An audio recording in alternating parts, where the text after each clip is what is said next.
Good evening, everybody. Nice, pleasant evening. I thank Mr. Hemant, Anvita team, the special esteemed guest, Mr. Ananda Padmanabhan, and Dr. Rajapan, Dr. Vijayalakshmi, the very senior professors supposed to be our god for this, and other esteemed guests. I thank you, the entire Anvita team, for inviting me, for giving me this talk. I don't know what happened to Mr. Hemant, what inspired him about myself, I'm not really sure. But he had a concept and he had a thought that I'm the apt person to deliver this talk, and he has elevated my profile to many of the very eminent specialists and the eminent guests today. Whenever I meet them, they were telling we are waiting to see your talk. I don't know what made him to elevate my profile, and special thanks to elevate my profile to that extent. I will try to give my best about myself. As she rightly pointed out, we are the first generation doctors of our family, and I will be missing my wife today, who is my other half and better half, and who is always equal to me, who always takes care in my absence. And she's the person who's right now, she's a gynec and infertility specialist right now. She's behind the screen, she's pushing me forward for all these activities. Even before finishing our intern, before even getting our MBBS degree, we got hands to each other. So we were really in a troubleshooting situation, what to do. Shall we go abroad to get our good settlement? Because our parents are not really from a very affluent society. Okay, they had a very decent, maybe a middle class situation, but they have not set up any medical facility for us. So whatever the decision we are going to take, we do not know whether we are going the right track, right guidance, right path. It's always a nightmare. Every day we are moving forward. So in this circumstance, in 2000, when we did our post-graduation, we started attaching to some small hospitals, doing some practice, and had a small clinic. And then in the year 2004, we started this Abhijay hospital, which you can see this as a 2-storied building. It's exactly the picture of our inauguration in the year 2004. Days cannot go forward like our eminent person Sir Ananda Padmanabhan told. We have to go with the wind. We have to learn to move with the wind. You have to get the skills of moving with the wind. It so happened, what I want to convey you all is, there are so many people from the corporate hospitals, there are so many people from small segment hospitals, some from the mid segment. But we have to understand what is the current situation in our country, what is happening. I am a very active member of Indian Medical Association at the state level as well as the national level. I am associated even after completed my MBBS. At those days, IMA was not very active or very dynamic, or it's not reachable to the doctors who just finished their graduation. So we had an opportunity to get engaged, and right now I have completed 17 years with my active participation in the Indian Medical Association. That was the time we realized, when we started such a facility in 2004, cashless service was not really that famous in the country, and many people wouldn't have even had an option of having a cashless facility. When we started this 2-storied building, since we came out of Sri Ramchandra Medical College and Apollo hospitals, where we had an opportunity to do our post-graduation and a training, special training and all, we had this concept of corporates. And with this facility, this can accommodate only 15 beds in this 2-story. There is no elevator. So we had to always engage the casualty, labor room, sensitive areas, operation theaters in the ground floor. So it was a very real nightmare. And myself being an anesthetist, I took the challenge of treating all the sick patients. I've never referred the patient outside. I know my limitations. At least I do my emergency first aid in the golden hour, what best I can do for the patients. When this was happening, this hospital was going on, I did very well. When the insurance facility was not very well popular, we were able to do a very good service to the people who have a cashless facility, and it was really helping us to build brick by brick being the first generation, we raise the collar and tell, God is in our side, our hard work is there, we are moving forward. We raised one floor every year. And it so happened, in 2009, they are flying like anything. Then they brought this system of PPN. Many people who are engaged in healthcare will know what is this PPN, this private public mix. When it has come into the market and they squeezed the mid-segment hospital. Only the corporate hospital who are the dictators of insurance companies can thrive at this moment, neglecting all this blah blah blah. Mid-segment hospital who are dependent on insurance companies were literally squeezed. So especially when in our hospitals we were handling some government insurance like CGHS, Food Corporation, BSNL companies, where the tariff is so low. There the people peeped in, they told, when you're able to handle this sort of a client for this package, why not for us? Then things started worsening. In 2009 I looked back, my career is going down. At the end of the day, however I am a doctor, but I am handling an hospital. I am the admin of the hospital. I have to pay the salaries for so many people who are dependent on me. It was going in a negative side. What can I do for this? Into this profession after maybe that time I'll be around 34, 35 years. I cannot look back to change the specialty like our precious engineers and all had the guts to change into healthcare. I have to do something. I have to change my wind. I have to go with the wind. My wife and myself are discussing what shall we do. Then we were thinking something we have to go to a field in healthcare. We have to go to the next level at the same time without the interference of the insurance. That is how we thought. And then the pinch of this infertility came.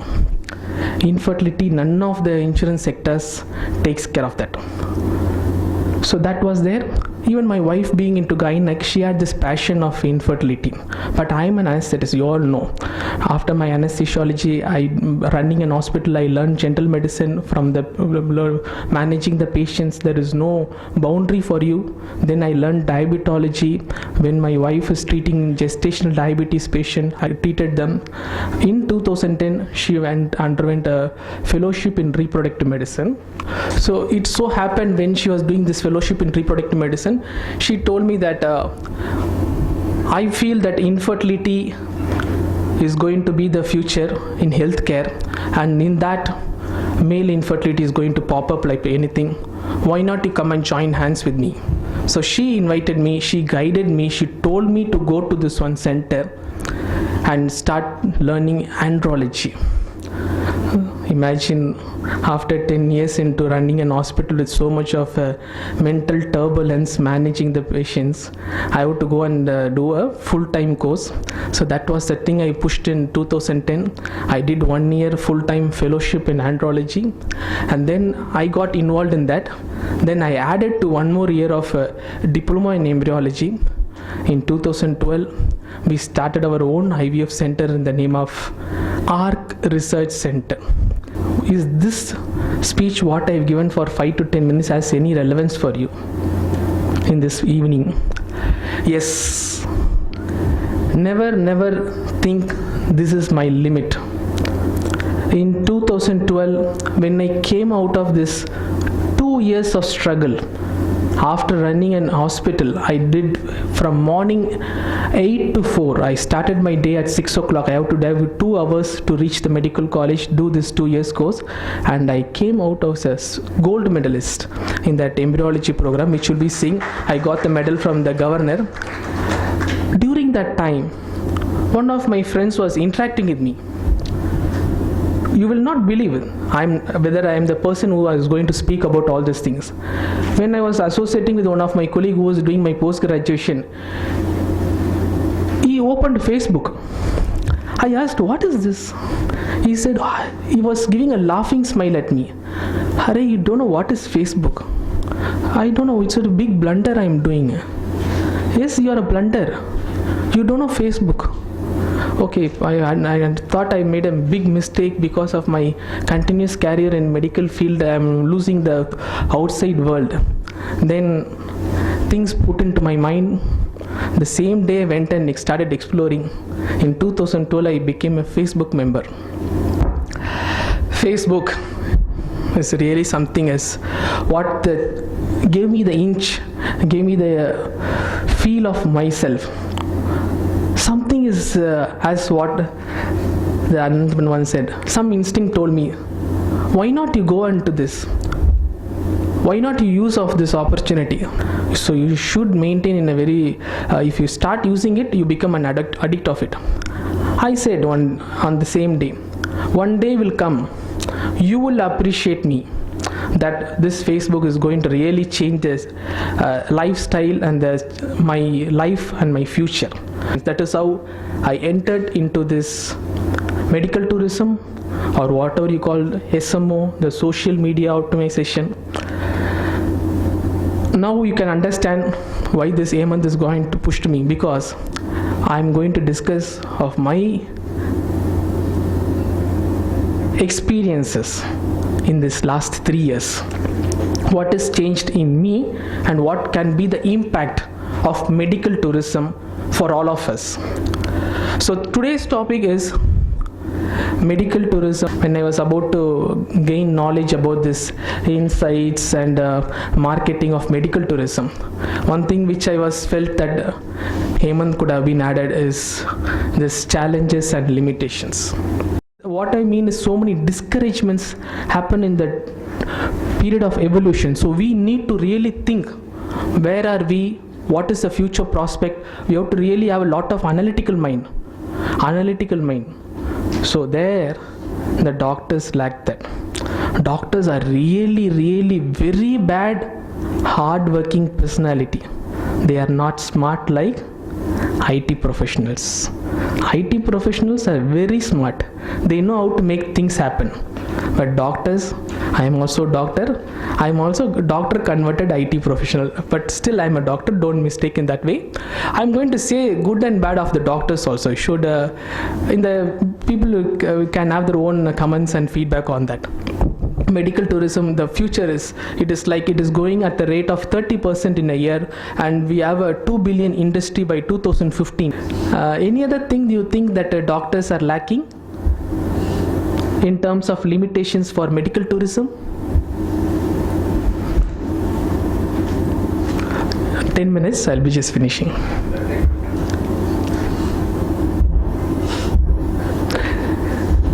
I do not know it is a blessing or a curse. Some of these doctors don't have time at all. They are engaged in patient practice. PC Reddy has come to this level because he stopped seeing patients. If he would have started seeing patients, Apollo wouldn't have come at all. Now that is also my vision. I don't think let it be, because I'm just thinking practically. See, if you are going to be in continuous patient practice, you are very happy at the end of the day. Hare, I'm having 100 patients today. I'm very happy. That is going to be you the satiety for you? Don't we think we are lacking research, lacking analysis of our patients' data? Which these Western people having 1,000 patients, they are doing so many publications. We are handling lakhs and millions of people without any publications. We are the real resource. We are the real dictator for this world. But it is not happening. I take it in the point of curse. It's a real curse for our medical community. We are seeing more and more patients, but we lack analysis, we lack research, we lack publications, we lack time, which in turn we lack our extracurricular activities, which is very important into information technology also. So this is one thing which I found it. This is something, of course, I was telling you this, what thing can be done to improve this facilities and all. I think so. I missed a couple of slides. It is a last hour preparation. I am also a doctor. Don't mistake. I am not a pure IT professional. I am also a doctor. What I am telling, I am missing in some of the slides. I thought it will be the next slide. I am missing it. So the training needs this. We have to improve the structured course. We have to initiate training in tourism, and we have to have training modules as what we have to really appreciate Mr. Hemant for doing all these things. We have to really encourage people to enter into medical tourism. If Hemant was not there, In 2012, it took for me 6 months for me to get into touch with Hemant. The process, the discussions were going on, discussion. Whether can we do this, can we involve in this, can we do a website promotion? It is all really something lively, it is all going to happen. Because we are totally in a gray line, we are not really know what is. As doctors, they are very expertise in treating patients, but they lack so many outside things. So that is what we really need, a lot of sensitization. Doctors should understand, they should mark a line. This is the time I'm going to see the patients, and this is the time I'm going to spend in research, analysis, publications, and information technology. Otherwise, you will be behind. Other field people will definitely move forward. The limitations from doctor's perspective: lack of adequate IT knowledge, lack of interest in IT. See, some people will not have that intuition. No? See, when I saw the first day about Facebook, something is useless. Is seeing something Facebook. What is it? Just forget it. No, that is called lack of interest. That intuition should be there. Some change is there, some transformation is there, some future is there. So that interest in IT is also lacking. Lack of socialism.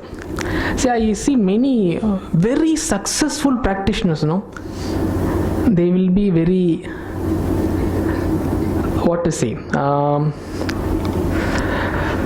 they will be very silent. They will not be very freely associated and all. They will not try to move. They will be very shy type. The doctors, I've seen so many doctors. In this aspect, you can also think the generation of old generation doctors' feet are gone. And while drinking tea, I was listening from Madam one word that patients have become more knowledgeable. They have started reading net. Half knowledge, little knowledge is a dangerous thing. They started coming and asking questions. And the days have gone when we tell something, patients, we don't speak more at all. Now it is not like that. We have to speak to the patients and have to convince them. That is the current trend. So shyness is also there. The doctors, really efficient doctors, they don't speak out. They will try to be in that closed scenario. They will be in their own limitations. They will try to have their own patients crowd and other things. So we have to come out of all these things. So I have put it in a nutshell, the drivers and challenges in a summary, in a balance. So more than the drivers, the challenges has gone up. So shortage in number of hospitals, growing healthcare market, growing affordability among the people, growing medical tourism, growing health insurance market. Everything is in our positive side, but it is all compensated by the challenges of shortage of medical professional, lack of investment, and shortage of FTA flows in Indian hospitals. Not the right keyword. This is not the right optimization. Try to modify this in association with them. So in all these ways, unless an healthcare professional getting engaged with all these things, this is not going to be practically possible. And this is my gold medalist received from the governor in the year 2012. The very next 2 years we received awards. In 2013 and 2014 from the same governor, I received the awards for doing an outstanding services in infertility. So he himself was appreciated. I was able to chair the dais with this excellency, and it so happened now, having come all the way, now I have decided to open one more facility in a very good location in Chennai. It is next to Radisson Blu 5-star hotel. I had got thought of it. I'm opening it. It's another hospital exclusively for maternal and child care, catering only affluent medical society, where the patients are really going to get an accommodation in Radisson Blu. I'm going to tie up in that aspect, and that is my vision in the future.